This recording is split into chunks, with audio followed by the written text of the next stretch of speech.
ਵਾਹਿਗੁਰੂ ਸਾਹਿਬ ਜੀ।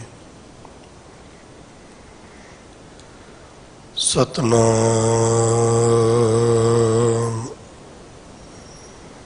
ਵਾਹਿਗੁਰੂ ਸਾਹਿਬ ਜੀ।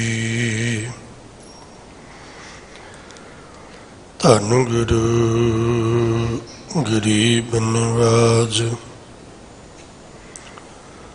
ਧੰਨ ਧੰਨ ਸ਼੍ਰੀ ਗੁਰੂ ਗ੍ਰੰਥ ਸਾਹਿਬ ਜੀ ਮਹਾਰਾਜ।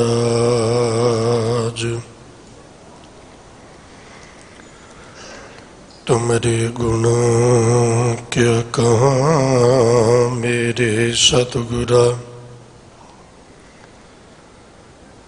जब गुर बोले तब विषम हुए जाए। हम जैसे अपराधी अवर कोई राखे,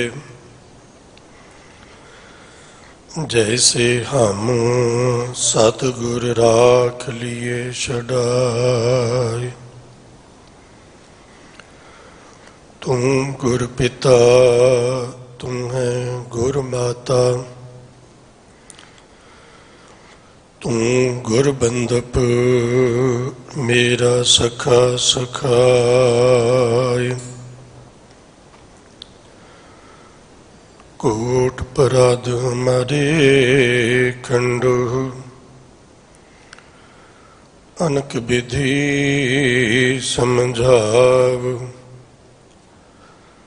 हम अज्ञान अल्प मत थोरी,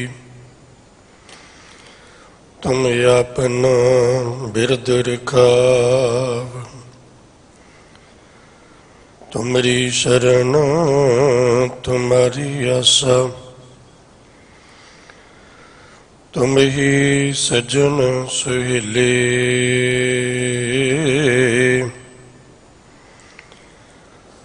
राखो राखनहार दयाला, नानक घर के गुले। राखो राखनहार दयाला, नानक घर के गुले।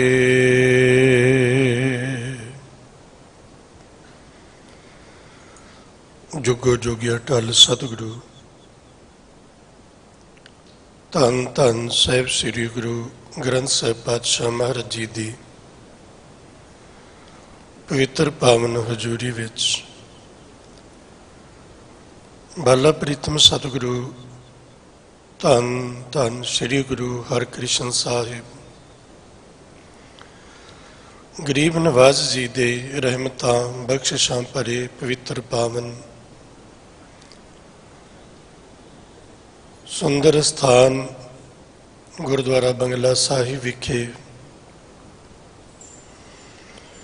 जुड़ बैठी गुरु सवारी गुरु प्यारी गुरु का रूप स्वरूप खालसा साध संगत जी, आप जी वडभागी हो जो गुरु हजूर जुड़ के शब्द का रस मान रहे हो, अथवा दूर दराडे देशों विदेशों विच बैठ के टेलीविजन इंटरनेट के माध्यम राही अपनी सुरत नूं शब्द नाल जोड़ के गुरु दे अतुट ते अमुक गुरबाणी दे खजाने चों शुभ गुणां दी दात प्राप्त करके अपने जीवन नूं सवारन वास्ते उपराला कर रहे हो। लड़ीवार चल रही विचार विच धन गुरु रामदास साहिब सच्चे पातशाह महाराज जी की उस्तति विच भट्ट साहिबाना वालों उचारण कीते सवैयां चों भट्ट कलसहार जी की रसना तो उचारण होया अज दा सवैया। पंथ की बहुत ही सत्कारक हस्ती मानयोग सिंह साहिब ज्ञानी रणजीत सिंह जी हैड ग्रंथी गुरुद्वारा बंगला साहिब तिन्हां पासों बड़े प्यार विच सरवण कीता है। नाल उन्हां ने थोड़ा जिहा कौम नूं हलूणा भी दिता है कि गुरु ग्रंथ साहिब पातशाह महाराज जी के प्रति आपां किस तरह सुचेत होइए, सानू होर कैसे कैसे ढंग तरीके अपनाने चाहिए ने जिन्हां करके गुरमत ज्ञान गुरु ग्रंथ साहिब जी की विचारधारा कुल संसार नूं कुल मनुखता नूं एक गल वकड़ी विच लैण वाली ये सोच केवल सिखां तक नहीं, सिख घरां जां सिखां दे बच्चियां तक नहीं, बल्कि कुल संसार के लोगों तक ये गुरु की सोच पहुँचाई जाए। विचार आरंभता तो पहला गुरु बख्शिश कीती, गुरु फतेह प्रवान करो, आसीस चोली पाओ जी। वाहिगुरु जी का खालसा, वाहिगुरु जी की फतेह। अज दे सवैये विच भटकल सहार जी ने सतगुरां की वडियाई की। कुछ भावे का कल के सवैये नाल भी जुड़ेगा। कल के सवैये की आखिरी पंक्ति सी, इहो राज जोग गुरु रामदास तुमहूं रस जाने। गुरु के घर की वडियाई नूं, गुरु नानक की गुरगद्दी नूं राज जोग भी किया। हुण तक दुनिया विच दो वख-वख पक्ष सन। राज करन वास्ते सिंघासन ते बैठना है, जोग करन वास्ते घर घर जाके भिखिया मंगनी है। साडे देश के बहुत वड्डे जोगी जिन्हां दा गुरु नानक पातशाह जी दे नाल भी मिलाप होया। गोरखनाथ का भी ये सिद्धांत सी कि जे किसी ने उसकी सिक्ख्या दीख्या लैनी है तो राजा बन के नहीं लै सकता। उन्होंने राज भाग, उन्होंने तख्तो ताज, उन्होंने दुनिया के सुख, दुनिया की अमीरी ये छड्डनी पैगी। इसलिए भरतरी वर्गे, गोपी चंद वर्गे राजे राज भाग छड्ड के उहदे चेले बने। कन्ना च मुंदरां पाईयां, शरीर ते स्वाह मली, जटां वधाइयां। उन्हें हत्थ विच कासे दे के घर घर मंगवाया। भाई गुरदास जी के बचनों विच जो गुरु नानक महाराज जी ने ताड़ना की है भंगरनाथ दी, बाबा आखे भंगरनाथ तेरी मां कुचज्जी आही, भांडा धोए ना जाची उन भाई कुचज्जे फुल सड़ाई। होए अतीत गृहस्थ तज फिर उन्होंने कहकर मंगण जाइए। ये पातशाह जी ने ताड़ना भी की कि एक पासे गृहस्थियां नूं निंददे हो, लोड़ पैण ते उन्हां दे घरों मंगदे हो, ते एक किरसा जोग होया भी राज भाग छड्ड के तुसीं इस पासे आए। की राज भाग च रहिंदे आ वाहिगुरू दी परमात्मा की प्राप्ति नहीं कि जिंदगी सफल करन दा तुहानूं कोई तरीका कोई रस्ता ना लभा। उन्हां क्या नहीं। गुरु नानक पातशाह जी ने यह कहा भी मेरे सिद्धांत विच, मेरे घर की विचारधारा विच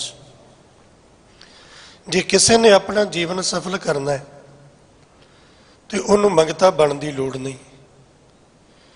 ये देखो किड्डी वड्डी सोच का फर्क है कि गोरख राजिਆਂ ਨੂੰ अपना चेला बना के उन्हों के हथ च कासा फड़ा के तो उन्होंने मंगण ला दिंदा। तो मेरे बाबे नानक की सोच है भी जेडे मंगते भिखारी बाबे कोल आउंदे ने, मेरा सतगुरु उन्होंने बादशाह बना दिंदा है।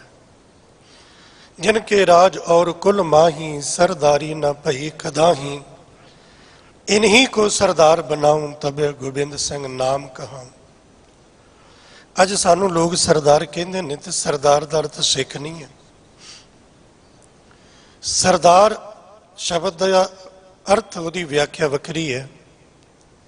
पंजाबी होना वखरा है तो सिख होना वखरा है।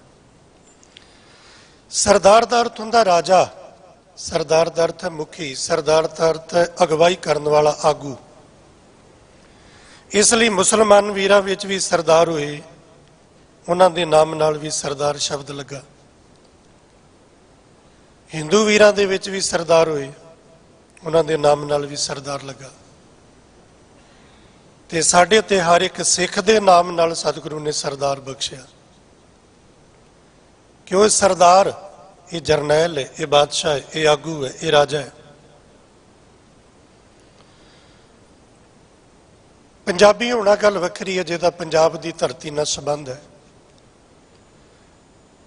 ते सिख होना गल ये भी जिहड़ा धन धन गुरु ग्रंथ साहिब की सिक्ख्या ते चलदा है।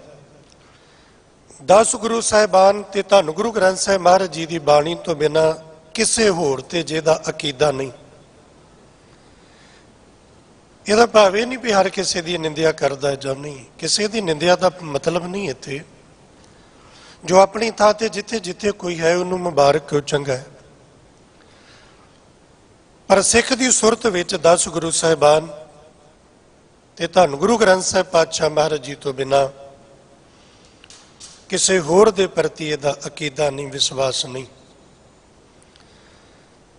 ते दूसरा इहदा भाव है भी गुरु ग्रंथ साहिब पातशाह जी की बाणी चों साहिब मेरा नीत नवा है, ते सिख ने कोल आके बाणी नूं पढ़ के विचार के ते नित नवे गुण गुरबाणी चों सिखने ने। तो पातशाह जी ने साडे ते किरपा कीती है, इहो जिहा जीवन बख्शिया भी राज भाग छड्डण दी लोड़ नहीं। गुरु नानक पातशाह जी की इस विचारधारा तो पहला एक ऐसा राजा होया जिन्हें बंदगी करने वास्ते, जिन्हें भगती करने वास्ते, जिन्हें परमार्थ दा राह चुनने वास्ते राज नहीं छड्डिया। उन्हें राज विच रह के राजा हुंदियां भगती कीती। भाई गुरदास जी ने बहुत सारे संतां महापुरखां भगतां दा जिक्र किया, ते जिदन उस राजे दा जिक्र किया ते भाई साहब जी ने उन्होंने नाम दिता भगत वड्डा राजा जनक है, गुरमुख माया विच उदासी। हुण बाकी दे भगत ने, पर जिथे राजा जनक आया भाई गुरदास साहब कहते वड्डा भगत है। वड्डा भगत क्यों है कि ये माया विच रह के भी उहदे तो उदास रहा है। शरीर करके पदार्थां च, मन करके वाहिगुरू जी की याद विच, रब की याद विच, परमात्मा की याद विच, रमे हुए राम की याद विच जुड़िया है। इसलिए सुखदेव वर्गे रिखिया ने जदों गुरु धारण वास्ते खोज की भी किनू गुरु बनाया जाए, ते सामने आया भी राजे जनक तो बिना तेनों कोई ज्ञान नहीं दे सकता। इन्हें राजे जनक का राज भाग वेख के सुखमुनि ने शंका कर लिया भी ये तो राजा है, ये मैनू ज्ञान किवें देगा, क्योंकि मैनू तो ज्ञान किसी संत को चाहिए। तो संत की परिभाषा ये है भी उन्हें शरीर ते स्वाह मिली होवे, घर बार छड्डिया होवे, परिवार त्यागया होवे, तमाम तरह के लोग जिहो जिहियां धारणा बना के बैठे ने, ये तो राजा है। राजे जनक ने ओदी इस शंका ते उन्होंने ज्ञान देने तो इनकार कर दिता। तेरे मन च शंका जा। इनू 12 साल गुजर गए। ये 12 साल बाद फिर आया जदों राजे जनक कोलों ज्ञान लैण नूं। राजे जनक ने की किया, उन्होंने जिहड़ा समा दिता सी ना आउण वास्ते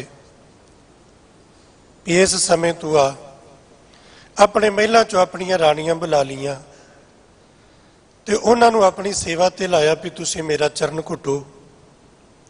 राणियां दीयां लत्तां घुटण लग गईयां, एक चरण घुटण लग गईयां ते दूसरा चरण राजे जनक ने एक बलदी हुई भट्ठी अग विच रखिया। कुछ थावां ते इस तरह भी जिक्र आउंदा भी उबलदे हुए तेल विच एक लत्त पाई, एक लत्त इहदियां राणियां घुट रहीआं ने। सुखदेव मुनि आया,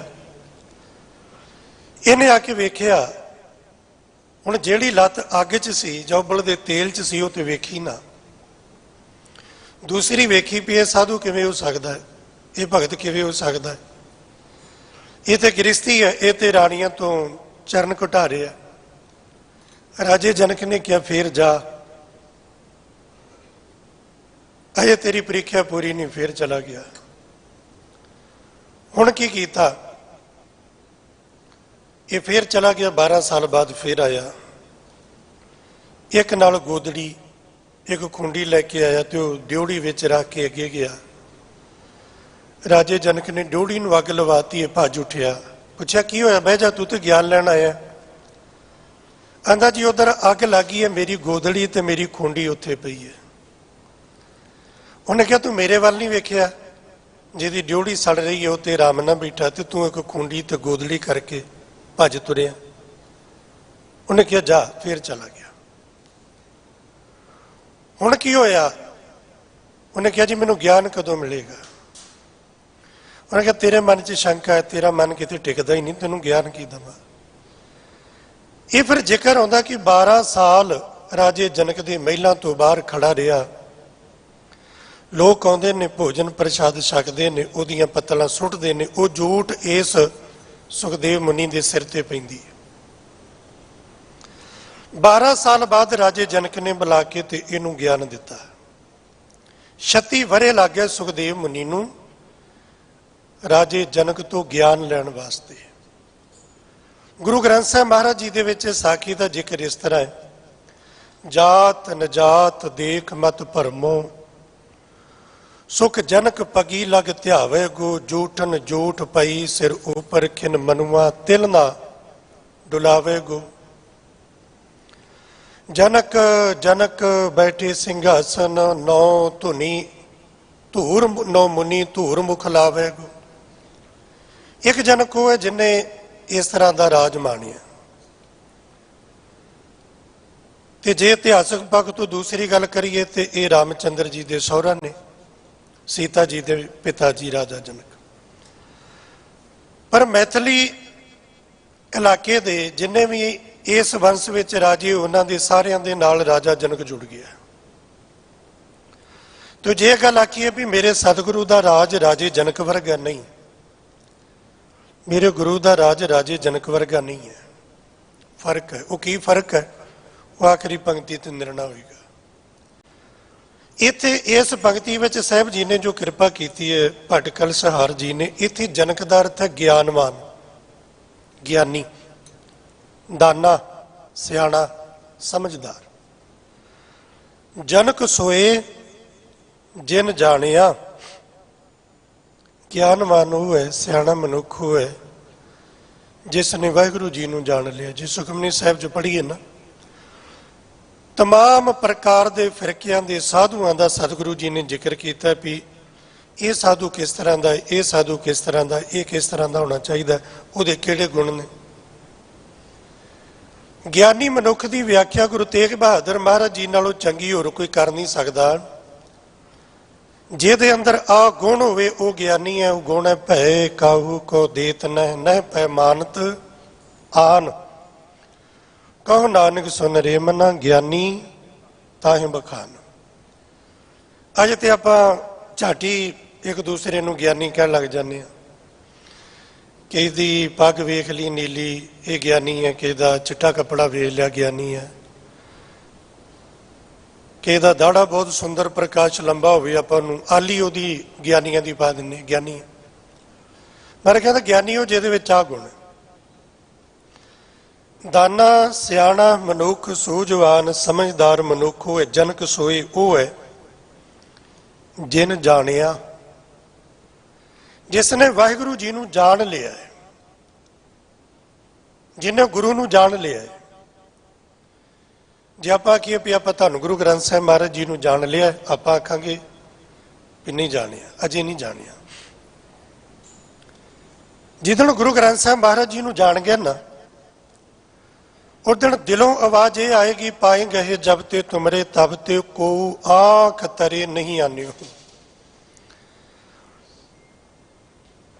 ਤੇ ਗੁਰੂ ਗ੍ਰੰਥ ਸਾਹਿਬ ਪਾਤਸ਼ਾਹ ਮਹਾਰਾਜ ਜੀ ਤੋਂ ਬਿਨਾਂ ਜਦੋਂ ਤੱਕ ਕਿਸੇ ਨਾ ਕਿਸੇ ਪਾਸੇ ਕਿਸੇ ਬੰਦੇ ਤੇ ਜਾਂ ਕਿਸੇ ਨਾ ਕਿਸੇ ਪਾਸੇ ਜਿੱਥੇ ਵੀ ਕਿਤੇ ਕੋਈ ਭਰੋਸਾ ਆਸ ਟੇਕ ਹੈ ਨਾ, ਤੇ ਜਾਣ ਲੈਣਾ ਵੀ ਅਜੇ ਗੁਰੂ ਗ੍ਰੰਥ ਸਾਹਿਬ ਨੂੰ ਜਾਣਿਆ ਨਹੀਂ।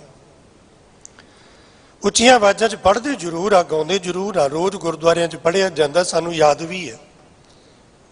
ਆਗਿਆ ਪਈ ਅਕਾਲ ਕੀ ਤਬੈ ਚਲਾਇਓ ਪੰਥ, ਸਭ ਸਿੱਖਣ ਕੋ ਹੁਕਮ ਹੈ ਗੁਰੂ ਮਾਨਿਓ ਗ੍ਰੰਥ। ਤੇ ਜੇ ਗੁਰੂ ਮਾਨਿਓ ਗ੍ਰੰਥ ਦੀ ਸਾਡੇ ਤੋਂ ਕੋਈ ਵਿਆਖਿਆ ਪੁੱਛੇ ਤੇ ਇਹ ਹੈ ਵੀ ਨਿਆਣਾ ਪਾਸ ਨਾ ਹੋਵੇ ਤੇ ਆ ਕੇ ਅਰਦਾਸ ਕਰ ਲਓ, ਮੁੰਡੇ ਦਾ ਵਿਆਹ ਨਾ ਹੋਵੇ ਤੇ ਅਰਦਾਸ ਕਰ ਲਓ, ਮਹਾਰਾਜ ਦੁਕਾਨ ਚੰਗੀ ਚੱਲੇ ਤੇ ਘਰ ਚੰਗਾ ਚੱਲੇ, ਗੋਡੇ ਗਿੱਟੇ ਦੁਖਦੇ ਨੇ ਠੀਕ ਹੋ ਜਾਣ। ਸਾਡੇ ਕੋਲ ਇੰਨੀ ਕੁ ਸਮਝ ਹੈ, ਅਸੀਂ ਗੁਰੂ ਗ੍ਰੰਥ ਸਾਹਿਬ ਨੂੰ ਇੰਨਾ ਕੁ ਜਾਣਿਆ। ਗੁਰੂ ਗ੍ਰੰਥ ਸਾਹਿਬ ਪਾਤਸ਼ਾਹ ਜੀ ਕੋਲੋਂ ਇੱਕ ਵਿਚਾਰ ਲੈ ਕੇ, ਇੱਕ ਸੋਚ ਲੈ ਕੇ, ਇੱਕ ਅਕਲ ਲੈ ਕੇ, ਇੱਕ ਗਿਆਨ ਲੈ ਕੇ ਆਪਣੇ ਜੀਵਨ ਦਾ ਸੁਚੱਜਾ ਨਿਰਵਾਹ ਕਿਸ ਤਰ੍ਹਾਂ ਕਰਨਾ ਹੈ, ਇਸ ਪੱਖ ਤੋਂ ਅਜੇ ਆਪਾਂ ਅਧੂਰੇ ਹਾਂ। ਇਹ ਨਹੀਂ ਜਾਣਿਆ ਅਜੇ ਨਹੀਂ ਜਾਣਿਆ। ਅਜੇ ਇਸ ਪੱਖ ਤੋਂ ਗੁਰੂ ਗ੍ਰੰਥ ਸਾਹਿਬ ਦੇ ਆਪਾਂ ਨੇੜੇ ਵੀ ਨਹੀਂ ਹੋਏ। ਆਪਾਂ ਨੇੜੇ ਹੋਣਾ ਤੇ ਦੂਰ, ਦਿਨ ਬਾ ਦਿਨ ਦੂਰੀਆਂ ਵੱਧਦੀਆਂ ਜਾ ਰਹੀਆਂ ਨੇ, ਦੂਰੀਆਂ ਵੱਧਦੀਆਂ ਜਾ ਰਹੀਆਂ ਨੇ। ਸਾਡੇ ਬੱਚਿਆਂ ਦੀ ਸਾਡੇ ਨਾਲੋਂ ਵੀ ਗੁਰੂ ਗ੍ਰੰਥ ਸਾਹਿਬ ਨਾਲੋਂ ਦੂਰੀ ਵਧੀ ਹੈ, ਘਟੀ ਨਹੀਂ। ਜਿਨ੍ਹਾਂ ਦੇ ਘਰ ਵਿੱਚ ਹੁਣ ਤੁਸੀਂ ਵੇਖਣਾ, ਗੁਰੂ ਗ੍ਰੰਥ ਸਾਹਿਬ ਨੂੰ ਜਾਣਨਾ ਕੇਵਲ ਇਹਨਾਂ ਨਹੀਂ ਹੈ ਵੀ ਮੱਸਿਆ ਸੰਗਰਾਂਦ ਗੁਰਪੁਰਬ ਗੁਰਦੁਆਰੇ ਜਾਓ, ਪਰਚੀ ਕਟਾ ਲਓ, ਰੁਮਾਲਾ ਚੜਾ ਲਓ, ਮੱਥਾ ਟੇਕ ਲਓ ਤੇ ਗੁਰੂ ਗ੍ਰੰਥ ਸਾਹਿਬ ਨੂੰ ਮੰਨ ਲਿਆ, ਜਾਣ ਲਿਆ, ਨਹੀਂ।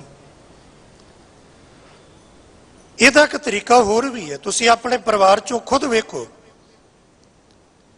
ਇਹ ਨਹੀਂ ਵੀ ਕੋਈ ਬਾਹਰੋਂ ਗਿਆਨੀ ਆਏਗਾ ਉਹਦੇ ਕੋਲ ਕੋਈ ਐਸਾ ਪੈਰਾਮੀਟਰ ਉਹ ਨਾਪ ਕੇ ਵੇਖ ਕੇ ਦੱਸੇਗਾ ਵੀ ਤੁਸੀਂ ਗੁਰੂ ਗ੍ਰੰਥ ਸਾਹਿਬ ਦੇ ਨੇੜੇ ਹੋ ਕਿ ਦੂਰੋਂ, ਨਹੀਂ। ਤੁਹਾਨੂੰ ਤੁਸੀਂ ਖੁਦ ਵੇਖ ਲਓ। ਪਹਿਲਾਂ ਤਾਂ ਤੁਸੀਂ ਬੋਲੀ ਤੋਂ ਵੇਖੋ ਕਿ ਤੁਹਾਡੇ ਬੱਚਿਆਂ ਦੀ, ਤੁਹਾਡੇ ਪਰਿਵਾਰ ਦੀ ਜ਼ੁਬਾਨ ਕਿਹੜੀ ਹੈ, ਕਿ ਜਿਹੜੀ ਬੋਲੀ ਗੁਰੂ ਗ੍ਰੰਥ ਸਾਹਿਬ ਪਾਤਸ਼ਾਹ ਮਹਾਰਾਜ ਜੀ ਦੀ ਹੈ ਕਿ ਤੁਹਾਡੇ ਘਰ ਵਿੱਚ ਆਹੀ ਬੋਲੀ ਬੋਲੀ ਜਾਂਦੀ ਹੈ, ਕਿ ਇਸ ਲਿਪੀ ਤੋਂ ਤੁਸੀਂ ਵਾਕਿਫ ਹੋ, ਕਿ ਇਹ 35 ਅੱਖਰ ਤੇ 12 ਮਾਤਰਾ ਤੁਹਾਨੂੰ ਆਪ ਨੂੰ, ਤੁਹਾਡੇ ਬੱਚਿਆਂ ਨੂੰ ਲਿਖਣੀਆਂ, ਬੋਲਣੀਆਂ ਤੇ ਸਮਝਣੀਆਂ ਆਉਂਦੀਆਂ ਨੇ। ਖੁਦ ਵੇਖੋ, ਬੱਚਿਆਂ ਤੋਂ ਪਹਿਲਾਂ ਆਪਣੇ ਆਪ ਨੂੰ ਵੇਖੋ। ਤੇ ਜੇ ਜਵਾਬ ਪਰਿਵਾਰ ਵਿੱਚ ਨਾ ਚਾਹੇ ਵੀ ਨਹੀਂ, ਤੇ ਮਤਲਬ ਹੈ ਗੁਰੂ ਗ੍ਰੰਥ ਸਾਹਿਬ ਤੋਂ ਦੂਰੀ ਹੈ। ਇਹ ਦੂਰੀ ਦਿਨ ਬਾ ਦਿਨ ਵੱਧ ਰਹੀ ਹੈ। ਅਸੀਂ ਸਹੁੰ ਖਾਧੀ ਹੈ ਵੀ ਘਰ ਵਿੱਚ ਅਸੀਂ ਗੁਰਮੁਖੀ ਬੋਲਣੀ ਨਹੀਂ। ਜੇ ਅਸੀਂ ਬੋਲਦੇ ਹਾਂ ਕਿਤੇ ਤੇ ਇਉਂ ਲੱਗਦਾ ਵੀ ਸਾਡਾ ਸਟੈਂਡਰਡ ਲੋ ਹੋ ਰਿਹਾ, ਸਾਨੂੰ ਇਹਦੇ 'ਚ ਮਾਣ ਹੀ ਮਹਿਸੂਸ ਨਹੀਂ ਹੁੰਦਾ ਕਿ ਸਾਡੀ ਇਹ ਬੋਲੀ। ਜਦੋਂ ਕਿ ਦੁਨੀਆ ਦੀਆਂ ਕਿੰਨੀਆਂ ਭਾਸ਼ਾਵਾਂ 'ਚੋਂ ਅਮੀਰ ਬੋਲੀ, ਅਮੀਰ ਲਿਪੀ ਸਾਡੀ ਗੁਰਮੁਖੀ ਹੈ। ਇਸ ਲਈ ਨਹੀਂ ਕਿ ਅਸੀਂ ਇਹਦੇ ਨਾਲ ਜੁੜੇ ਹਾਂ ਤਾਂ ਕਹਿੰਦੇ। ਕਿੰਨੀਆਂ ਦੁਨੀਆ 'ਚ ਐਸੀਆਂ ਭਾਸ਼ਾਵਾਂ ਨੇ ਅਧੂਰੀਆਂ ਨੇ, ਲੰਗੜੀਆਂ ਨੇ, ਮੁਕੰਮਲ ਸ਼ਬਦ ਨਹੀਂ ਹੈਗੇ ਉਹਨਾਂ 'ਚ। ਇੱਕ ਸਾਡੀ ਲਿਪੀ ਹੈ ਵੀ ਦੁਨੀਆ ਦੀ ਕਿਸੇ ਵੀ ਭਾਸ਼ਾ ਦਾ ਕੋਈ ਵੀ ਸ਼ਬਦ ਗੁਰਮੁਖੀ 'ਚ ਲਿਖਿਆ ਜਾ ਸਕਦਾ ਹੈ। ਦੁਨੀਆ ਦੀ ਕਿਸੇ ਵੀ ਭਾਸ਼ਾ ਦਾ ਕੋਈ ਵੀ ਸ਼ਬਦ ਗੁਰਮੁਖੀ 'ਚ ਲਿਪੀ 'ਚ ਲਿਖਿਆ ਜਾ ਸਕਦਾ ਹੈ। ਹੋ ਸਕਦਾ ਜੇ ਇਹ ਆਖਰੀ ਸੱਚ ਨਹੀਂ, ਹੋਰ ਵੀ ਅੱਗੇ ਕੁਝ ਆ ਸਕਦਾ ਹੈ। ਕੁਝ ਵਿਦਵਾਨਾਂ ਨੇ 17, ਕੁਝ ਵਿਦਵਾਨਾਂ ਨੇ 19 ਭਾਸ਼ਾ ਗੁਰੂ ਗ੍ਰੰਥ ਸਾਹਿਬ ਮਹਾਰਾਜ 'ਚ ਮੰਨੀਆਂ ਨੇ। ਇੱਥੇ ਅਰਬੀ ਹੈ, ਇੱਥੇ ਫਾਰਸੀ ਹੈ, ਇੱਥੇ ਬਿਰਜ ਹੈ, ਇੱਥੇ ਸੰਸਕ੍ਰਿਤ ਹੈ, ਇੱਥੇ ਗੁਜਰਾਤੀ ਹੈ, ਇੱਥੇ ਮਰਾਠੀ ਹੈ ਗੁਰੂ ਗ੍ਰੰਥ ਸਾਹਿਬ ਮਹਾਰਾਜ ਜੀ ਦੇ ਵਿੱਚ। ਤੇ ਤੁਸੀਂ ਗੁਰਮੁਖੀ ਦੇ ਸ਼ਬਦ ਜਿਹੜੇ ਕਿਸੇ ਭਾਸ਼ਾ 'ਚ ਨਹੀਂ ਲਿਖ ਸਕਦੇ। ਹੁਣ ਅਸੀਂ ਗੁਰਦੁਆਰੇ ਆ ਕੇ ਹਿੰਦੀ ਦਾ ਗੁਟਕਾ ਭਾਲਦੇ ਹਾਂ, ਇੰਗਲਿਸ਼ ਦਾ ਭਾਲਦੇ ਹਾਂ, ਤੇ ਤੁਸੀਂ ਹਿੰਦੀ ਜਾਂ ਇੰਗਲਿਸ਼ ਦੇ ਵਿੱਚ ਢੋਲਕੀ ਨਹੀਂ ਲਿਖ ਸਕਦੇ, ਭਗਤ ਨਹੀਂ ਲਿਖ ਸਕਦੇ, ਢਾਡੀ ਨਹੀਂ ਲਿਖ ਸਕਦੇ। ਕਿਤੇ ਲਿਖ ਕੇ ਵੇਖਿਓ, ਹੂਬਹੂ ਸ਼ਬਦ ਨਹੀਂ ਆਉਣਗੇ। ਢੋਲਕੀ ਨਹੀਂ ਲਿਖ ਸਕਦੇ, ਭਾਈ ਨਹੀਂ ਲਿਖ ਸਕਦੇ ਤੁਸੀਂ, ਜਾਂ ਪਾਈ ਹੋ ਜਾਏਗਾ ਜਾਂ ਬਾਈ ਹੋਏਗਾ। ਭਾ ਦਾ ਸਵਰ ਤੁਹਾਨੂੰ ਕਿਸੇ ਭਾਸ਼ਾ 'ਚੋਂ ਨਹੀਂ ਮਿਲੇਗਾ।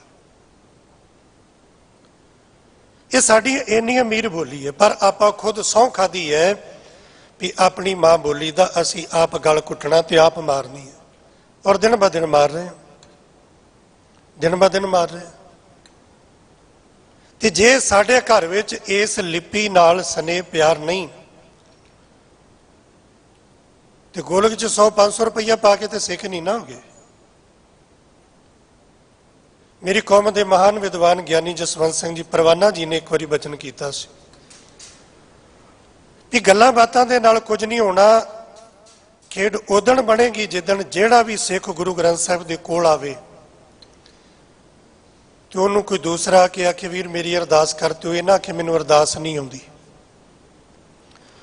ਕੋਈ ਇਹ ਆਖਿਆ ਵੀ ਤਾਬਿਆ ਬਹਿ ਕੇ ਹੁਕਮ ਸੁਣਾ, ਤੇ ਉਹ ਅੱਗੋਂ ਇਹ ਨਾ ਆਖੇ ਮੈਨੂੰ ਮਹਾਰਾਜ ਦੀ ਬਾਣੀ ਪੜ੍ਹਨੀ ਨਹੀਂ ਆਉਂਦੀ। ਜਿਹੜਾ ਵੀ ਆਵੇ ਉਹ ਤਾਬਿਆ ਬਹਿ ਕੇ ਗੁਰੂ ਦਾ ਹੁਕਮ ਪੜ੍ਹ ਸਕਦਾ ਹੋਵੇ।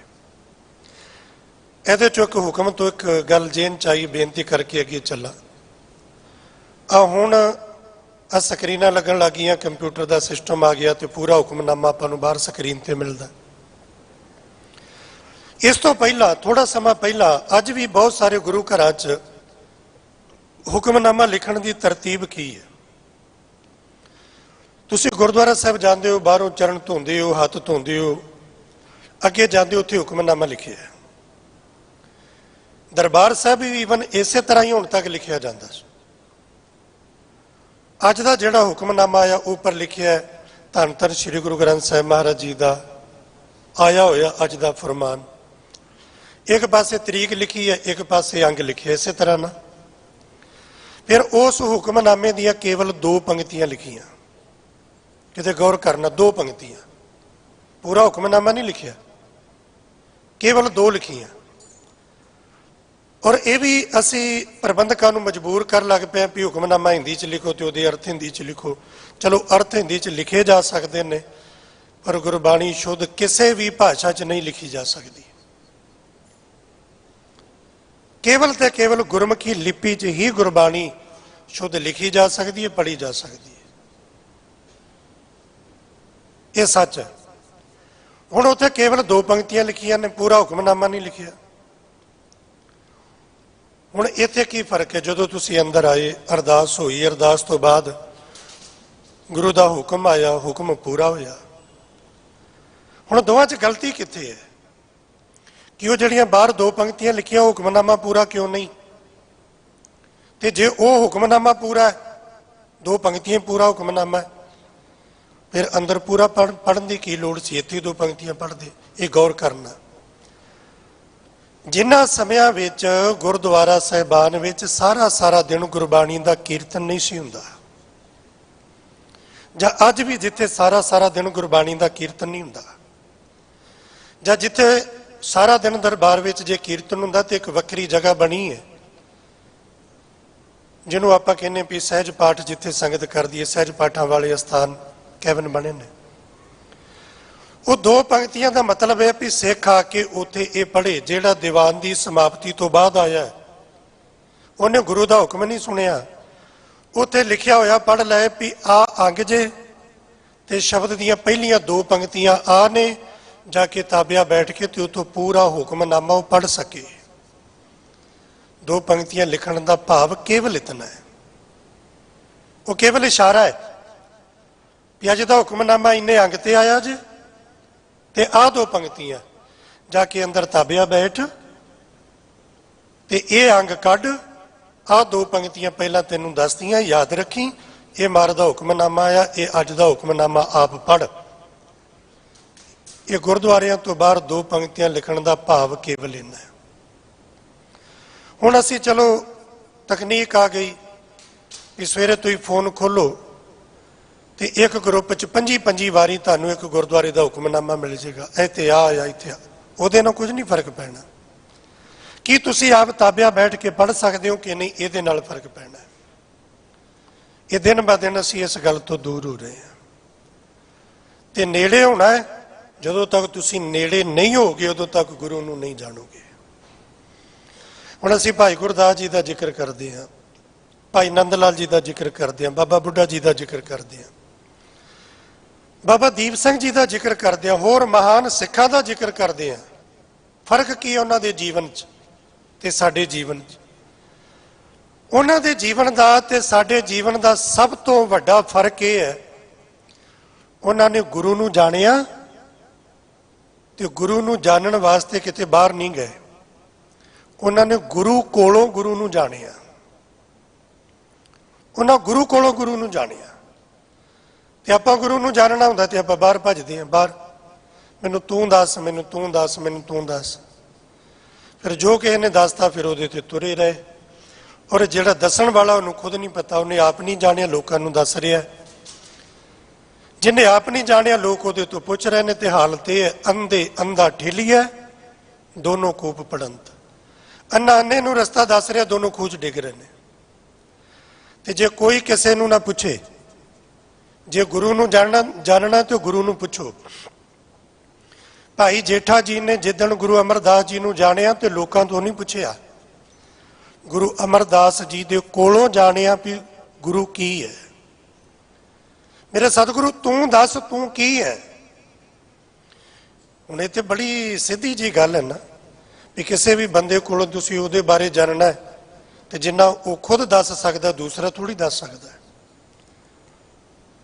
ਕੋਈ ਵੀ ਗੱਲ ਪੁੱਛਣੀ ਹੈ ਤੁਸੀਂ ਉਹਦੇ ਤੋਂ ਪੁੱਛੋ, ਪਰ ਆਪਾਂ ਆਹ ਰਸਤਾ ਚੁਣਿਆ, ਉਹਦੇ ਤੋਂ ਪੁੱਛ, ਉਹਦੇ ਤੋਂ ਪੁੱਛ, ਉਹਦੇ ਤੋਂ ਪੁੱਛ। ਤੂੰ ਦੱਸ ਨਿਤਨੇਮ ਕਿਵੇਂ ਕਰਾਂ, ਤੂੰ ਦੱਸ ਕਿੰਨੇ ਵਜੇ ਉੱਠਾਂ, ਤੂੰ ਦੱਸ ਜੀ ਅੰਮ੍ਰਿਤ ਵੇਲਾ ਕਿੰਨੇ ਵਜੇ ਹੁੰਦਾ ਹੈ। ਹੁਣ ਜਿੰਨੇ ਵਜੇ ਕਿਸੇ ਨੇ ਕਹਿਤਾ, ਕਿਸੇ ਨੇ ਕਿਹਾ ਜੀ 1:24 ਤੇ ਅੰਮ੍ਰਿਤ ਵੇਲਾ, ਕਿਸੇ ਨੇ ਕਿਹਾ 1:12 ਤੇ ਅੰਮ੍ਰਿਤ ਵੇਲਾ, ਕਿਸੇ ਨੇ ਕਿਹਾ ਰਾਤੀ 12 ਵਜੇ ਤੋਂ ਬਾਅਦ ਅੰਮ੍ਰਿਤ ਵੇਲਾ ਸ਼ੁਰੂ ਹੋ ਗਿਆ। ਹੁਣ ਪੈ ਰਹੋ ਭਰਮ 'ਚ, ਪੁੱਛਦੇ ਰਹੋ। ਜਿੰਨੇ ਜ਼ਿਆਦਾ ਲੋਕਾਂ ਕੋਲੋਂ ਪੁੱਛੋਗੇ ਉਹਨੇ ਜ਼ਿਆਦਾ ਤਰੀਕੇ ਲੱਭਣਗੇ, ਜਿੰਨੇ ਜ਼ਿਆਦਾ ਤਰੀਕੇ ਮਿਲਣਗੇ ਉਹਨੇ ਜ਼ਿਆਦਾ ਭਰਮ 'ਚ ਪਾਓਗੇ। ਕਿਤੇ ਗੁਰੂ ਗ੍ਰੰਥ ਸਾਹਿਬ ਤੋਂ ਪੁੱਛਦੇ, ਮਹਾਰਾਜ ਤੁਸੀਂ ਦੱਸੋ। ਲੋਕਾਂ ਨੇ ਤਾਂ ਮਿੰਟਾਂ ਸਕਿੰਟਾਂ ਦੇ ਚੱਕਰਾਂ 'ਚ ਪਾਤਾ। ਸਤਿਗੁਰੂ ਨੇ ਪਹਿਰਾਂ ਦਾ ਸਿਸਟਮ ਦਿੱਤਾ ਹੈ। ਰਾਤ ਦਾ ਆਖਰੀ ਪਹਿਰ ਜਿਹੜਾ 3 ਪਹਿਰ ਰਾਤ ਦੇ ਗੁਜ਼ਰ ਜਾਣ, ਚੌਥਾ ਪਹਿਰ ਸ਼ੁਰੂ ਹੋ ਜਾਏ, ਅੰਮ੍ਰਿਤ ਵੇਲਾ ਸ਼ੁਰੂ ਹੋ ਗਿਆ। ਕਿੰਨੀ ਥਾਂ ਤੇ ਬਾਣੀ 'ਚ ਪੜਾਂਗੇ, ਚੌਥੇ ਪਹਿਰ ਸੁਬਾ ਕੇ ਸੁਰਤਿਆਂ ਉਪਜੇ ਚਾਉ, ਤਿੰਨਾਂ ਦਰਿਆਵਾਂ ਸਿਓ ਦੋਸਤੀ, ਮਨ ਮੁਖ ਸੱਚਾ ਨਾਮ। ਗੁਰੂ ਨੂੰ ਜਾਣਨਾ ਤੇ ਗੁਰੂ ਕੋਲੋਂ ਜਾਣੀਏ। ਜਨਕ ਸੋਏ ਜਿਨ ਜਾਣਿਆ, ਜਨਕ ਉਹ ਹੈ ਸਿਆਣਾ, ਉਹ ਹੈ ਗਿਆਨਵਾਨ, ਉਹ ਹੈ ਜਿਹਨੇ ਗੁਰੂ ਕੋਲੋਂ ਗੁਰੂ ਨੂੰ ਜਾਣ ਲਿਆ। ਗੁਰੂ ਨੂੰ ਜਾਣਨ ਵਾਸਤੇ ਗੁਰੂ ਨੂੰ ਛੱਡ ਕੇ ਬਾਹਰ ਨਹੀਂ ਭਟਕਿਆ। ਤੇ ਧੰਨ ਗੁਰੂ ਰਾਮਦਾਸ ਸਾਹਿਬ ਸੱਚੇ ਪਾਤਸ਼ਾਹ, ਤੁਸੀਂ ਜਨਕ ਹੋ, ਸਿਆਣੇ ਹੋ, ਗਿਆਨਵਾਨ ਹੋ। ਤੁਹਾਡੇ ਵਰਗਾ ਹੋਰ ਕੋਈ ਸਿਆਣਾ ਹੋ ਹੀ ਨਹੀਂ ਸਕਦਾ ਜਿਹਨੇ ਗੁਰੂ ਕੋਲੋਂ ਗੁਰੂ ਨੂੰ ਜਾਣ ਲਿਆ। ਗੁਰੂ ਅਮਰਦਾਸ ਕੋਲੋਂ ਜਾਣਿਆ ਗੁਰੂ ਕੀ ਹੈ। ਉਹਨ ਮਨ ਰਥ ਧਰਿਆ, ਆਪਣੇ ਮਨ ਰੂਪ ਰਥ ਨੂੰ ਜਿਹੜਾ ਕਦੀ ਕਿਸੇ ਦਾ ਟਿਕਦਾ ਨਹੀਂ, ਭੱਜਦਾ ਰਹਿੰਦਾ, ਦੌੜਦਾ ਰਹਿੰਦਾ। ਕਬਹੂ ਜਿਹੜਾ ਉਬ ਚੜ੍ਹਦਾ, ਕਬਹੂ ਜਾਏ ਪਿਆਲੇ। ਗੁਰੂ ਅਮਰਦਾਸ ਪਾਤਸ਼ਾਹ ਜੀ ਦੀ ਕਿਰਪਾ ਨਾਲ ਤੁਸੀਂ ਆਪਣੇ ਭਟਕਦੇ ਹੋਏ ਮਨ ਨੂੰ, ਬਿਰਤੀ ਨੂੰ ਉਨਮਨੀ ਅਵਸਥਾ ਵਿੱਚ ਟਿਕਾ ਲਿਆ। ਜੋਗੀਆਂ ਨੇ ਸੁਰਤੀ ਦੀ ਅੰਦਰ ਦੀ ਦਸ਼ਾ ਨੂੰ, ਮਾਰਗ ਨੂੰ 5 ਹਿੱਸਿਆਂ ਵਿੱਚ ਵੰਡਿਆ। ਉਹਨਾਂ 5 ਪੜਾਅ ਮੰਨੇ। ਉਹਨਾਂ ਜਿਹੜੇ 5 ਪੜਾਅ ਮੰਨੇ ਉਹ ਹੈ ਖੇਚਰੀ, ਭੂਚਰੀ, ਅਗੋਚਰੀ ਤੇ ਚਰਚਰੀ, ਤੇ 5ਵੀਂ ਹੈ ਉਨਮਨੀ। ਇਹ 5ਵੀਂ ਅਵਸਥਾ। ਉਨਮਨੀ, ਉਨਮਨ ਉਹ ਅਵਸਥਾ ਜਿੱਥੇ ਮਨ ਅਫੁਰ ਹੈ, ਜਿਹਨੂੰ ਤੁਰੀ ਅਵਸਥਾ ਵੀ ਕਿਹਾ, ਗੁਰਬਾਣੀ ਸੌਖਾ ਜਿਹਨੂੰ ਸਹਿਜ ਕਿਹਾ, ਜਿੱਥੇ ਮਨ ਭਟਕਦਾ ਨਹੀਂ। ਸੁੱਖ ਹੋਵੇ ਤੇ ਹੱਸਣ ਨਹੀਂ ਲੱਗ ਪੈਂਦਾ, ਦੁੱਖ ਆਵੇ ਤੇ ਰੋਣ ਨਹੀਂ ਲੱਗ ਪੈਂਦਾ, ਉਹ ਅਵਸਥਾ ਉਨਮਨ। ਖੇਚਰੀ, ਭੂਚਰੀ, ਅਗੋਚਰੀ ਤੇ ਚਰਚਰੀ, ਇਹ 4 ਅਵਸਥਾ ਜੋਗੀਆਂ ਨੇ। ਤੇ 5ਵੀਂ ਉਨਮਨੀ। ਸਤਿਗੁਰੂ ਪਾਤਸ਼ਾਹ ਮਹਾਰਾਜ ਜੀ ਨੇ ਆਪਣੇ ਮਨ ਰੂਪ ਰਤ ਨੂੰ ਉਨਮਨੀ ਅਵਸਥਾ ਵਿੱਚ ਰੱਖਿਆ, ਸਹਿਜ ਵਿੱਚ, ਟਿਕਾ ਵਿੱਚ। ਇਹਨਾਂ ਰੋਕ ਲਿਆ ਵੀ ਇਹ ਹੁਣ ਦੌੜਦਾ ਨਹੀਂ, ਇਹ ਹੁਣ ਭੱਜਦਾ ਨਹੀਂ। ਉਨਮਨ ਰਥ ਧਰਿਆ। ਸਤ ਸੰਤੋਖ ਸਮਾਚਰੇ, ਫਿਰ ਸਤ ਤੇ ਸੰਤੋਖ ਦੀ ਪ੍ਰਾਪਤੀ ਲਈ, ਗਿਆਨ ਦੀ ਪ੍ਰਾਪਤੀ ਲਈ, ਸਹਿਜ ਦੀ ਪ੍ਰਾਪਤੀ ਲਈ, ਦਾਨ ਦੀ ਪ੍ਰਾਪਤੀ ਲਈ, ਇਸ ਗੁਣ ਲਈ ਮਹਾਰਾਜ ਜੀ ਨੇ ਕਿਤੇ ਧੂਣੇ ਨਹੀਂ ਤਾਪੇ, ਕਿਤੇ ਸਮਾਧੀਆਂ ਨਹੀਂ ਲਾਈਆਂ। ਗੁਰੂ ਘਰ ਦੀ ਟਹਿਲ ਸੇਵਾ ਕਮਾਉਂਦਿਆਂ ਕਮਾਉਂਦਿਆਂ, ਬਾਣੀ ਪੜ੍ਹਦਿਆਂ ਪੜ੍ਹਦਿਆਂ, ਨਿਮਰਤਾ ਵਿੱਚ ਰਹਿੰਦਿਆਂ ਰਹਿੰਦਿਆਂ, ਸਤ ਸੰਤੋਖ ਸਮਾਚਰੇ ਸਮ ਆਚਰੇ, ਆਪਣੇ ਆਪ ਸੁਤੇ ਸਿੱਧ ਸਤਿਗੁਰੂ ਪਾਤਸ਼ਾਹ ਮਹਾਰਾਜ ਜੀ ਨੂੰ ਇਹ ਗੁਣ ਪ੍ਰਾਪਤ ਹੋ ਗਏ। ਇਹ ਗੁਣ ਕਿਸ ਤਰ੍ਹਾਂ ਪ੍ਰਾਪਤ ਹੋ ਗਏ? ਗੁਰੂ ਅਮਰਦਾਸ ਮਹਾਰਾਜ ਜੀ ਦੀ ਸੇਵਾ ਕੀਤੀ। ਤੇ ਜਿਹੜਾ ਸਤਿਗੁਰੂ ਪਾਤਸ਼ਾਹ ਗੁਰੂ ਅਮਰਦਾਸ ਮਹਾਰਾਜ ਜੀ ਦੀ ਸੇਵਾ ਕਰੇ ਤੇ ਭੱਟ ਕਹਿੰਦੇ ਨਾ, ਚਰਨ ਤਾਂ ਪਰ ਸਕਿਆਤ, ਚਰਨ ਗੁਰ ਅਮਰ ਪਵਲ ਰਹੇ, ਹੱਥ ਤਾਂ ਪਰ ਸਕਿਆਤ, ਹੱਥ ਲੱਗਿਆ ਗੁਰ ਅਮਰ ਪੈ, ਜੀ ਤਾਂ ਪਰ ਸਕਿਆਤ, ਜੀ ਗੁਰ ਅਮਰ ਭਣੀਜੈ, ਸਰਵਣ ਤਾਂ ਪਰ ਸਕਿਆਤ, ਸਰਵਣ ਗੁਰ ਅਮਰ ਸੁਣੀਜੈ, ਸਕਿਆਤ ਸੋਹੀਓ, ਜਿਤ ਹੀਆ ਬਸੈ ਗੁਰ ਅਮਰਦਾਸ, ਨਿਜ ਜਗਤ ਪਿਤ। ਉਹਦੇ ਕੰਨ, ਉਹਦੀ ਰਸਨਾ, ਉਹਦੇ ਨੇਤਰ, ਉਹਦੇ ਹੱਥ, ਉਹਦੇ ਪੈਰ ਸਕਿਆਤ ਸਫਲ ਹੋ ਗਏ।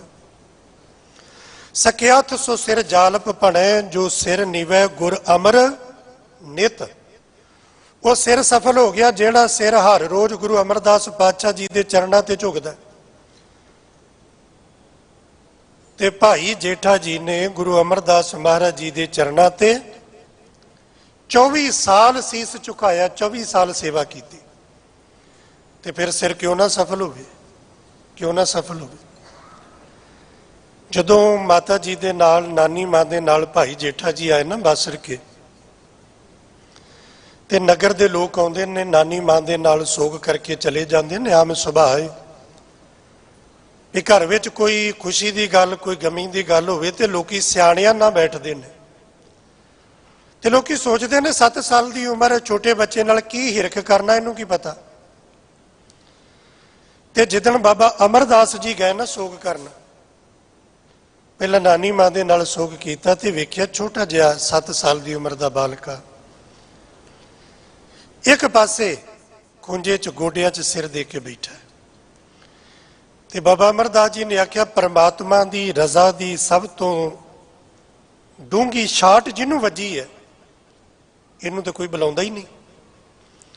ਠੀਕ ਹੈ, ਨਾਨੀ ਨੂੰ ਦੁੱਖ ਹੈ ਵੀ ਉਹਦੀ ਧੀ ਚਲੀ ਗਈ, ਉਹਦਾ ਜਵਾਈ ਚਲਾ ਗਿਆ, ਪਰ ਜੇਠੇ ਤੋਂ ਪੁੱਛ ਕੇ ਵੇਖੋ, ਮਾਂ ਦੇ ਜਾਣ ਦਾ ਦੁੱਖ, ਪਿਤਾ ਦੇ ਜਾਣ ਦਾ ਦੁੱਖ, ਘਰ ਦੇ ਬੰਦ ਹੋਣ ਦਾ ਦੁੱਖ, ਸਿਰਕਿਆਂ ਦੇ ਤਾਨੇ ਮਿਹਣਿਆਂ ਦਾ ਦੁੱਖ, ਉਸ ਦੁੱਖ ਵਿੱਚ ਕਿਸੇ ਨੇ ਬਾਹ ਨਾ ਫੜੀ, ਕਿਸੇ ਨੇ ਸਿਰ ਤੇ ਹੱਥ ਨਾ ਰੱਖਿਆ, ਆਹ ਦੁੱਖ। ਤੇ ਧੰਨ ਗੁਰੂ ਅਮਰਦਾਸ ਪਾਤਸ਼ਾਹ ਜੀ ਨੇ ਆਵਾਜ਼ ਮਾਰੀ, ਜੇਠਿਆ। ਗੋਡਿਆਂ 'ਚ ਸਿਰ ਦੇ ਕੇ ਬੈਠੇ ਸਨ। ਆਵਾਜ਼ ਮਾਰੀ, ਜੇਠਿਆ। ਅੱਗੋਂ ਹੁੰਗਾਰਾ ਦਿੱਤਾ, ਹੂੰ। ਜੇਠਿਆ ਲਾਹੌਰ ਛੱਡ ਆਇਆ? ਭਾਈ ਜੇਠਾ ਜੀ ਨੇ ਜਵਾਬ ਦਿੱਤਾ, ਹਾਂ। ਬਸ ਪਹਿਲਾਂ ਆਵਾਜ਼ ਮਾਰੀ, ਜੇਠਿਆ। ਹੁੰਗਾਰਾ ਦਿੱਤਾ, ਹੂੰ। ਜੇਠਿਆ ਲਾਹੌਰ ਛੱਡ ਆਇਆ? ਹਾਂ। ਬਾਬਾ ਅਮਰਦਾਸ ਜੀ ਨੇ ਅਗਲਾ ਬਚਨ ਆਖਿਆ, ਲਾਹੌਰ ਛੱਡ ਆਇਆ? ਕੋਈ ਗੱਲ ਨਹੀਂ, 2 ਗੱਲਾਂ ਨਾ ਛੱਡੀ। 2 ਗੱਲਾਂ ਨਾ ਛੱਡੀ, ਜਿੱਥੇ ਚਰਨ ਰੱਖੇਗਾ ਉੱਥੇ ਲਾਹੌਰ ਬਣ ਜਾਏਗਾ। ਭਾਈ ਜੇਠਾ ਜੀ ਮੂੰਹ ਵੱਲ ਵੇਖ ਰਹੇ ਨੇ ਧੰਨ ਗੁਰੂ ਅਮਰਦਾਸ ਮਹਾਰਾਜ ਜੀ ਦੇ, ਜਿਹੜੇ ਅਜੇ ਆਪ ਗੁਰੂ ਅੰਗਦ ਦੇਵ ਮਹਾਰਾਜ ਜੀ ਦੀ ਅਜੇ ਸੰਗਤ ਵਿੱਚ ਨੇ। ਜੇਠਿਆ ਲਾਹੌਰ ਛੱਡ ਆਇਆ? ਕੋਈ ਗੱਲ ਨਹੀਂ। ਜੇਠਿਆ ਦਿਲ ਨਾ ਛੱਡੀ ਤੇ ਰੱਬ ਦਾ ਆਸਰਾ ਨਾ ਛੱਡੀ, ਵਾਹਿਗੁਰੂ ਦਾ ਆਸਰਾ ਨਾ ਛੱਡੀ। ਸਮਾਂ ਆਇਆ, ਗੁਰੂ ਅਮਰਦਾਸ ਪਾਤਸ਼ਾਹ ਜੀ ਨੇ ਜਦੋਂ ਗੋਇੰਦਵਾਲ ਨਗਰ ਵਸਾਇਆ, ਆਪਣੇ ਪਰਿਵਾਰ ਦੇ ਜੀਆਂ ਦੇ ਨਾਲ ਭਾਈ ਜੇਠਾ ਜੀ ਨੂੰ ਗੋਇੰਦਵਾਲ ਲੈ ਕੇ ਆਏ, ਰਹਿਣ ਨੂੰ ਘਰ ਦਿੱਤਾ। ਤੇ ਜਿੱਦਣ ਭਾਈ ਜੇਠਾ ਜੀ ਨੂੰ ਗੁਰੂ ਅਮਰਦਾਸ ਮਹਾਰਾਜ ਜੀ ਨੇ ਕਿਹਾ ਨਾ, ਜੇਠਿਆ ਇਸ ਘਰ ਵਿੱਚ ਰਹਿ, ਮਹਾਰਾਜ ਜੀ ਨੇ ਘਰ ਬਣਾ ਕੇ ਦਿੱਤਾ, ਬਹੁਤ ਲੋਕ ਵਸਾਏ, ਭਾਈ ਜੇਠੇ ਨੂੰ ਵਸਾਇਆ। ਭਾਈ ਜੇਠਾ ਜੀ ਦੀ ਉਮਰ ਛੋਟੀ ਸੀ, ਹੱਥ ਜੋੜ ਕੇ ਆਖਿਆ, ਬਾਬਾ ਬੜੀ ਕਿਰਪਾ ਕੀਤੀ, ਰਹਿਣ ਨੂੰ ਘਰ ਦਿੱਤਾ ਹੈ, ਬੜੀ ਕਿਰਪਾ ਕੀਤੀ, ਰਹਿਣ ਨੂੰ ਘਰ ਦਿੱਤਾ ਹੈ। ਮੈਂ ਬੜੇ ਚਿਰ ਤੋਂ ਭਾਲ ਵਿੱਚ ਸਾਂ ਕਿਤੇ ਮੈਨੂੰ ਆਪਣਾ ਘਰ ਮਿਲੇ, ਤੁਸੀਂ ਕਿਰਪਾ ਹੋਈ ਘਰ ਦਿੱਤਾ। ਤੇ ਗੁਰੂ ਅਮਰਦਾਸ ਪਾਤਸ਼ਾਹ ਜੀ ਨੇ ਉਹ ਦਿਨ ਇਸ਼ਾਰਾ ਕੀਤਾ ਸੀ, ਜੇਠਿਆ ਹੁਣ ਯਾਦ ਰੱਖੀ, ਤੈਨੂੰ ਅੱਜ ਬੈਠਣ ਵਾਸਤੇ, ਤੈਨੂੰ ਅੱਜ ਰਹਿਣ ਵਾਸਤੇ ਮੈਂ ਘਰ ਬਣਾ ਕੇ ਦਿੱਤਾ ਹੈ। ਤੇ ਜਿੱਦਣ ਮੈਨੂੰ ਘਰ ਦੀ ਜ਼ਰੂਰਤ ਪਈ ਨਾ, ਮੈਂ ਜਿੱਦਣ ਘਰ ਵਿੱਚ ਬੈਠਣਾ ਹੋਇਆ, ਤੇ ਉਦਣ ਮੈਨੂੰ ਤੇਰੇ ਕੋਲੋਂ ਘਰ ਚਾਹੀਦਾ ਹੀ। ਤੇ ਸ਼ਾਇਦ ਦੁਨੀਆ ਦੇ ਲੋਕਾਂ ਨੇ ਸਮਝਿਆ ਹੋਵੇ ਕਿ ਮਹਾਰਾਜ ਜੀ ਨੇ ਇਹ ਆਖਿਆ ਵੀ ਇਸ ਘਰ ਵਿੱਚ ਮਹਾਰਾਜ ਜੀ ਨੇ ਕਿਤੇ ਬੈਠਣਾ ਹੋਵੇ ਤੇ ਜੇਠਾ ਨਾ ਕਰੇ, ਪਰ ਉਹ ਤੇ ਇਸ਼ਾਰਾ ਕਿਸੇ ਹੋਰ ਘਰ ਦਾ ਸੀ। ਸਭ ਵਿਦ ਮਾਨਿਓ ਮਨ ਤਬ ਹੀ ਭਇਓ ਪ੍ਰਸੰਨ, ਰਾਜ ਜੋਗ ਤਖਤ ਦੀਨ ਗੁਰੂ ਰਾਮਦਾਸ। ਤੇ ਜਿੱਦਣ ਗੁਰੂ ਨਾਨਕ ਦੀ ਗੱਦੀ ਨੂੰ ਟਿਕਾਉਣ ਵਾਸਤੇ ਗੁਰੂ ਅਮਰਦਾਸ ਪਾਤਸ਼ਾਹ ਜੀ ਨੇ ਘਰ ਦੀ ਭਾਲ ਕੀਤੀ ਨਾ, ਤੇ ਭਾਈ ਜੇਠਾ ਜੀ ਦੇ ਹਿਰਦੇ ਤੋਂ ਬਿਨਾਂ ਗੁਰੂ ਅਮਰਦਾਸ ਮਹਾਰਾਜ ਜੀ ਨੂੰ ਹੋਰ ਕੋਈ ਘਰ ਨਾ ਦਿਖਿਆ ਕਿ ਗੁਰੂ ਨਾਨਕ ਦੀ ਗੱਦੀ ਇੱਥੇ ਟਿਕੇਗੀ। ਪਾਤਸ਼ਾਹ ਮਹਾਰਾਜ ਜੀ ਨੇ ਕਿਰਪਾ ਕੀਤੀ, ਰਹਿਮਤ ਕੀਤੀ। ਸਤ ਸੰਤੋਖ ਸਮਾਚਰੇ, ਸਤ ਸੰਤੋਖ ਸ਼ੁਭ ਗੁਣ ਆ ਗਏ, ਅਪਰਾ ਸਾਰ ਭਰਿਆ। ਜਿਹੜਾ ਮਨ ਰੂਪ ਤਾਲ ਹਮੇਸ਼ਾ ਭੁੱਖਾ ਰਹਿੰਦਾ ਹੈ, ਹਮੇਸ਼ਾ ਆਉਣਾ ਰਹਿੰਦਾ, ਕਿਤੇ ਭਰਦਾ ਨਹੀਂ। ਧੰਨ ਗੁਰੂ ਅਮਰਦਾਸ ਪਾਤਸ਼ਾਹ ਮਹਾਰਾਜ ਜੀ ਦੀ ਕਿਰਪਾ ਬਖਸ਼ਿਸ਼ ਦੇ ਨਾਲ ਭਾਈ ਜੇਠਾ ਜੀ ਭਾਵ ਧੰਨ ਗੁਰੂ ਰਾਮਦਾਸ ਮਹਾਰਾਜ, ਉਹਨਾਂ ਨੇ ਆਪਣੇ ਖਾਲੀ ਹਿਰਦੇ ਨੂੰ ਗੁਰੂ ਦੇ ਸ਼ਬਦ ਨਾਲ ਭਰ ਲਿਆ ਤੇ ਐਸਾ ਲਬਾ ਲਬ ਭਰਿਆ ਵੀ ਅੱਜ ਗੁਰੂ ਰਾਮਦਾਸ ਮਹਾਰਾਜ ਜੀ ਦੇ ਕੋਲ ਜਿਹੜਾ ਵੀ ਜਾਂਦਾ ਹੈ, ਧੰਨ ਗੁਰੂ ਰਾਮਦਾਸ ਪਾਤਸ਼ਾਹ ਮਹਾਰਾਜ ਉਹਨੂੰ ਖਾਲੀ ਨਹੀਂ ਮੋੜਦੇ, ਉਹਦੀਆਂ ਝੋਲੀਆਂ ਭਰ ਕੇ ਨਿਵਾਜਦੇ ਨੇ। ਉਹਨਾਂ ਦਾ ਆਪਣਾ ਭਰ ਗਿਆ ਤੇ ਰਹਿੰਦੀ ਦੁਨੀਆ ਤੱਕ ਲਈ ਉਹ ਸੰਸਾਰ ਦਾ ਭਰ ਰਹੇ ਨੇ। ਜਿਹੜਾ ਵੀ ਆਵੇ ਸਤਿਗੁਰੂ ਮੈਂ ਐਸ ਪੱਖ ਤੋਂ ਨਾ, ਮਹਾਰਾਜ ਰਹਿਮਤ ਕਰ ਦਿੰਦੇ ਨੇ। ਅਪਰਾ ਸਰ ਭਰਿਆ, ਅਕਥ ਕਥਾ ਅਮਰਾਪੁਰੀ ਜਿਸ ਦੇਵ ਸੋ ਪਾਵੇ। ਅਮਰਾਪੁਰੀ ਦੀ ਕਥਾ ਅਕਥ ਹੈ। ਅਮਰਾਪੁਰੀ ਜੋ ਧੰਨ ਗੁਰੂ ਰਾਮਦਾਸ ਮਹਾਰਾਜ ਤੁਸੀਂ ਨਗਰੀ ਵਸਾਈ, ਇਹ ਨਗਰੀ ਅਮਰਾਪੁਰੀ ਹੈ। ਇਹਦੇ ਤਿੰਨ ਅਰਥ ਬਣਦੇ ਨੇ ਅਮਰਾਪੁਰੀ ਦੇ। ਇੱਕ ਤੇ ਅਮਰਾਪੁਰੀ ਉਹ ਪੁਰੀ ਜਿੱਥੇ ਰਹਿਣ ਵਾਲਾ ਅਮਰ ਹੋ ਜਾਏ, ਆ ਮਰ, ਮੌਤ ਦਾ ਭੈ, ਮੌਤ ਦਾ ਡਰ ਜਿਹਨੂੰ ਸਤਾਵੇ ਨਾ, ਇੱਕ ਤੇ ਅਮਰਾਪੁਰੀ। ਤੇ ਜਿੱਦਣ ਇਹ ਅਮਰਾਪੁਰੀ ਗੁਰੂ ਰਾਮਦਾਸ ਮਹਾਰਾਜ ਜੀ ਨੇ ਵਸਾਉਣੀ ਸ਼ੁਰੂ ਕੀਤੀ ਨਾ, ਟੱਕ ਲਾਇਆ ਤੇ ਕੁਝ ਸਮਾਂ ਪੁਰਾਤਨ ਗ੍ਰੰਥਾਂ ਵਿੱਚ ਹਵਾਲਾ ਮਿਲਦਾ ਹੈ ਵੀ ਸੰਗਤਾਂ ਇਸ ਨਗਰੀ ਨੂੰ ਗੁਰੂ ਅਮਰਦਾਸ ਜੀ ਦੀ ਪੁਰੀ ਵੀ ਕਹਿੰਦੇ ਰਹੇ, ਕਿਉਂਕਿ ਗੁਰੂ ਅਮਰਦਾਸ ਜੀ ਦੇ ਹੁਕਮ ਨਾਲ ਵਸਣੀ ਸ਼ੁਰੂ ਹੋਈ ਹੈ। ਤੇ ਜਦੋਂ ਸਤਿਗੁਰੂ ਜੀ ਨੇ ਇਹਦਾ ਨਾਮ ਰੱਖਿਆ ਚੱਕ ਰਾਮਦਾਸਪੁਰ ਤੇ ਅੰਦਰ ਅੰਮ੍ਰਿਤ ਸਰੋਵਰ, ਇਹ ਬਖਸ਼ਿਸ਼ ਹੋਈ ਤੇ ਇਹ ਅੰਮ੍ਰਿਤ ਸਰੋਵਰ ਅੰਮ੍ਰਿਤਸਰ ਹੀ ਅਮਰਾਪੁਰੀ ਹੋ ਗਿਆ। ਤੇ ਤੀਸਰਾ ਭਾਵ ਅਮਰਾਪੁਰੀ ਜੋ ਗੁਰੂ ਅਮਰਦਾਸ ਪਾਤਸ਼ਾਹ ਮਹਾਰਾਜ ਜੀ ਨੇ ਨਗਰੀ ਵਸਾਈ ਹੈ ਗੋਇੰਦਵਾਲ, ਗੋਇੰਦਵਾਲ ਗੋਬਿੰਦਪੁਰੀ ਸਮ ਜਲਨ ਤੀਰ ਵਿਪਾਸ ਬਣਾਇਓ। ਇਹ ਸਤਿਗੁਰੂ ਪਾਤਸ਼ਾਹ ਮਹਾਰਾਜ ਜੀ ਨੇ ਮਹਾਨ ਕਿਰਪਾ ਕੀਤੀ, ਇਹ ਅਮਰਾਪੁਰੀ ਵਸਾ ਦਿੱਤੀ ਕਿ ਜਿਹੜਾ ਵੀ ਇੱਥੇ ਆ ਕੇ ਗੁਰੂ ਦੇ ਸ਼ਬਦ ਨਾਲ ਜੁੜੇ ਉਹਦਾ ਜੀਵਨ ਸਫਲ ਹੋ ਗਿਆ। ਅਕਥ ਕਥਾ ਅਮਰਾਪੁਰੀ, ਔਰ ਇਸ ਅਮਰਾਪੁਰੀ ਦੀ ਕਥਾ ਅਕਥ ਹੈ, ਕਥੀ ਨਹੀਂ ਜਾ ਸਕਦੀ। ਜਿਹੜਾ ਵੀ ਗੁਰੂ ਦੇ ਸ਼ਬਦ ਨਾਲ ਜੁੜ ਗਿਆ, ਗੁਰਬਾਣੀ ਨਾਲ ਜੁੜ ਗਿਆ, ਗੁਰੂ ਦੇ ਸਿਧਾਂਤ ਨਾਲ ਜੁੜ ਗਿਆ, ਉਹ ਅਮਰਾਪੁਰੀ ਦਾ ਵਾਸੀ ਹੋ ਗਿਆ। ਗੁਰੂ ਦੀ ਸੰਗਤ ਅਮਰਾਪੁਰੀ ਹੈ, ਗੁਰੂ ਦੀ ਸੰਗਤ ਬੈਕੁੰਠ ਹੈ, ਜਿੱਥੇ ਮੌਤ ਦਾ ਕੋਈ ਡਰ ਭੈ ਨਹੀਂ। ਪਰ ਇਹ ਪ੍ਰਾਪਤ ਕਿਹਨੂੰ ਹੁੰਦੀ ਹੈ? ਜਿਸ ਦੇ ਸੋ ਪਾਵੇ, ਜਿਹਨੂੰ ਗੁਰੂ ਆਪ ਤਰੁੱਟ ਕੇ ਬਖਸ਼ਿਸ਼ ਕਰੇ। ਇਹੋ ਜਨਕ ਰਾਜ ਗੁਰੂ ਰਾਮਦਾਸ ਤੁਝ ਹੀ ਬਾਣੇ ਆਵੇ। ਇਹੋ ਜਿਹਾ ਜਨਕ ਰਾਜ ਸੂਝਵਾਨ ਗਿਆਨਵਾਨ ਅਕਲ ਵਾਲਾ ਰਾਜ ਕਰਨਾ ਵੀ ਜਿਹਦੇ ਦਰ ਕੋਈ ਖਾਲੀ ਨਾ ਜਾਵੇ, ਸਤਿਗੁਰੂ ਤੂੰ ਹੀ ਕਰ ਸਕਦਾ। ਤੇ ਜੇ ਆਖੀਏ ਵੀ ਰਾਜ ਰਾਜੇ ਜਨਕ ਵਰਗਾ, ਤੇ ਨਹੀਂ, ਰਾਜੇ ਜਨਕ ਵਰਗਾ ਨਹੀਂ ਹੈ। ਰਾਜਾ ਜਨਕ ਤੇ ਕਿਸੇ ਸਮੇਂ ਹੋਇਆ ਤੇ ਸਮੇਂ ਦੇ ਫੇਰ ਨਾਲ ਸਰੀਰ ਖਤਮ ਹੋਇਆ, ਉਹਦਾ ਰਾਜ ਵੀ ਖਤਮ ਹੋ ਗਿਆ, ਉਹਦੇ ਮਹਿਲ ਵੀ ਖਤਮ, ਉਹਦਾ ਸਾਰਾ ਕੁਝ ਖਤਮ। ਅੱਜ ਕੋਈ ਆਖੇ ਵੀ ਮੈਂ ਰਾਜੇ ਜਨਕ ਦੇ ਦਰਬਾਰ 'ਚ ਜਾ ਕੇ ਮੰਗਣਾ, ਕਿੱਥੋਂ ਲੱਭੇਗਾ? ਨਾ ਕਿਤੇ ਰਾਜਾ ਜਨਕ ਲੱਭੇਗਾ, ਨਾ ਰਾਜੇ ਜਨਕ ਦਾ ਦਰਬਾਰ ਲੱਭੇਗਾ ਕਿਤੇ, ਨਾ ਰਾਜੇ ਜਨਕ ਦਾ ਚੌਰ ਲੱਭਣਾ, ਨਾ ਰਾਜੇ ਜਨਕ ਦਾ ਸਿੰਘਾਸਨ ਲੱਭਣਾ। ना राजे जनक दा किते दरबार लभना है, वो तो खत्म हो गया, उस दीवी नहीं। पर धन गुरु रामदास साहब सच्चे पातशाह, तेरा राज ते सदीवी है ना, तेरा राज ते नेचल है ना, और रहिंदी दुनिया तक लई है। अनेक राजे महाराजे आउणगे, खत्म हो जाणगे, मर जाणगे, मिट जाणगे। धन गुरु रामदास महाराज जी, तेरा राज सदैव रहेगा। ये राज किते मिटना नहीं, ये राज अचल है, टल है। तेरे राज की तो गल एक पासे, जिहड़ा सतगुरु गुरु ग्रंथ साहिब महाराज जी नूं चौर हुंदा ना, ये चौर भी दुनिया विच एक नवेकला केवल इको एक चौर है, जिहड़ा अजित चौर है, जिन्हों जिस चौर नूं कोई जित नहीं सकिया। जिहड़ा चौर अजित है, जिहड़ा चौर अमर है। गुरु ग्रंथ साहिब च पढ़दे, अजय चवर से ढुलै, नाम अमृत मुख दीओ। अजय चौर है। राजे जनक दा चौर ते किते लभ्या नहीं, लभना किधर चला गया। ये जनक राज गुरु रामदास तुझ ही बने आवे सतगुरु।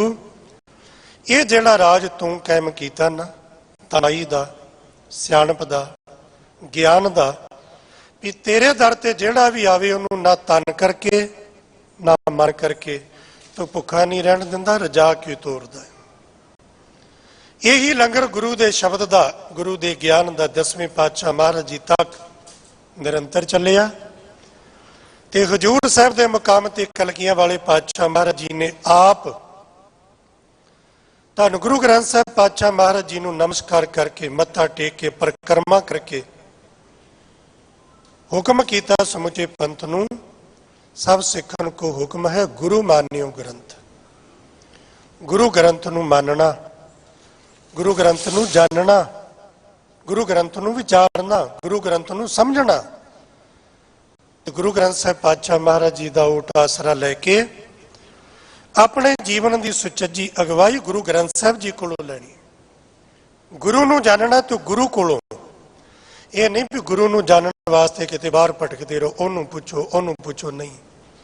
साहिब गुरु ग्रंथ साहिब पातशाह जी, जैसे तो सकल निध पूर्ण समुंदर बिखे हंस मर जीवा निश्चय प्रसाद पावई, जैसे पर्वत हीरा मानक पारस सिद्ध खन वारा खन जग बिखे प्रगटावई, जैसे बन बिखे मलयागर सोंधा कपूर सोध के सुबासी सुबास बिसावई, ऐसे गुरबाणी बिखे सगल पदार्थ हैं, जो जो खोजे सो सो निपजाई।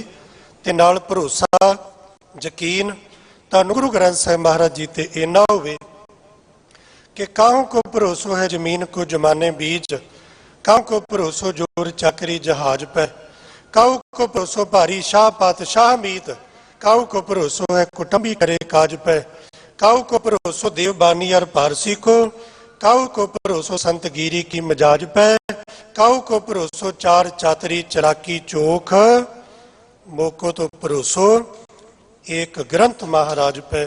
समूह संगतां नूं लख लख वधाइयां। वाहिगुरु जी का खालसा, वाहिगुरु जी की फतेह।